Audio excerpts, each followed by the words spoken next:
Now this one's a little different. It's how to sew perfect binding straps. This was a question on my previous binding video, so we're gonna make it happen. A serger is recommended, a cover stitch if you have one. If not, a home sewing machine will be all you need. If you are specifically looking for the strap part, it is at 3 minutes, but I recommend watching the whole thing. First, you'll need your strip of fabric. I cut mine 1 3/8 inch wide. And then I just make the length however long the fabric is, which is usually 40, 50, 60 inches long. Now, when I first started doing straps, I would always forget that you need to leave off enough for the strap. Like I would put the ends together so then there was no strap. It was just binding. And then I would finish and be like, okay, there's no strap. So for this one, I'm leaving like 8 inches, which is plenty. The next step, we're gonna serge it. Now I'm gonna show you my way, which I think is the best way, and really, I think it's the easiest way. So I start at the very end of the strap and I sew the strap up into when the strap meets the leotard. And then I keep sewing. Mini tip, I lift up the foot just so that it doesn't get caught and stretch it out too much. So I lift, sew, and then I'm good to go. And yes, I have broke a lot of thumbnails because of this. Anywho, now when you are sewing on the binding, you have to stretch. See, I stretched it, put it down, secure it with like my thumb, and you just keep sewing. Pull, sew, pull, sew. Get rid of that little nubby thing. Get rid of that. You don't need it. It's all right. Oh, also, if you don't have a serger, just skip this part. It's totally fine. Sometimes I actually do it on purpose, even though I do have a serger. So now we are finishing up the binding part and we're heading into the other strap.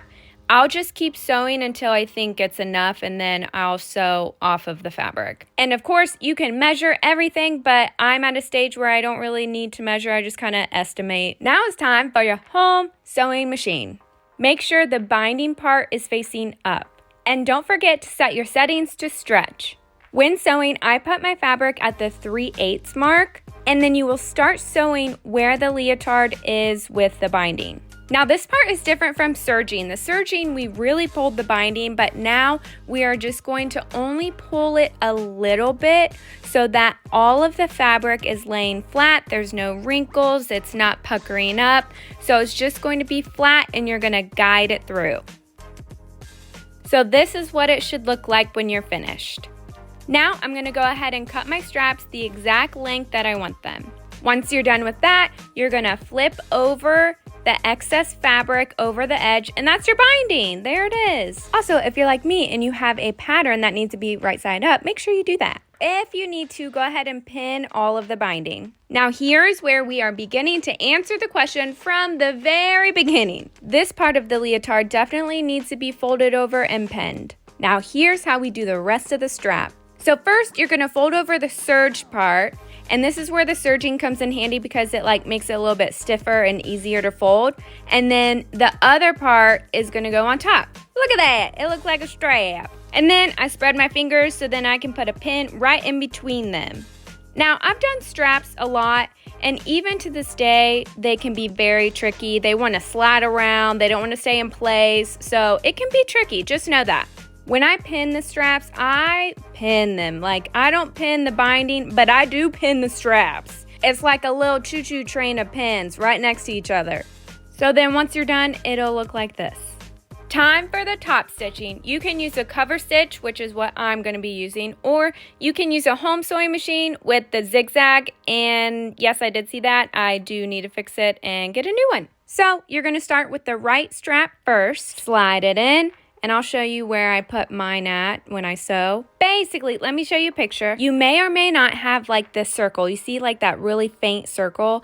That's kind of where I base it off of. If there is not a lot of extra fabric on the inside, underside, whatever you want to call it, I will go on the left side of the circle. And if there is enough fabric on the underside, then I'll go on the right side of the circle. The best thing to do is to measure the fabric on the underside and see where it ends and make sure that the needle on top will catch that. And then here you see me struggling to get that pin out because you all know, you better know, never sew over pins. And then you're just gonna have to go slow, maybe lift it up and see if the underside is going where the needle is. Again, the strap can be tricky. Mini tip, I would also check your strap to make sure it's okay and it's good to go before you sew the rest of the binding. Because I have definitely made that mistake before and then I had to take it all out and redo it.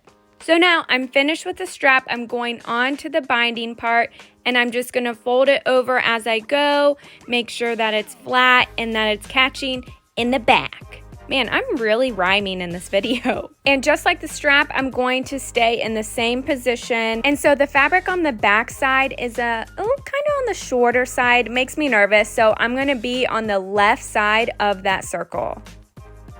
Oh, also, I don't know if it's just me, but make sure you pin your other strap before you start sewing. I always forget, and then I have to like do the strap on top of the machine while the needle's like in my leotard. So just a little reminder. And then basically you're gonna sew the rest of the binding, sew the rest of the strap, and you're finished. Well, I mean with that part, obviously you gotta sew the straps to the back and then, you know, you're finished or whatever else you got to do. But I hope this helps. And please let me know if you have any questions or troubles. I am happy to help.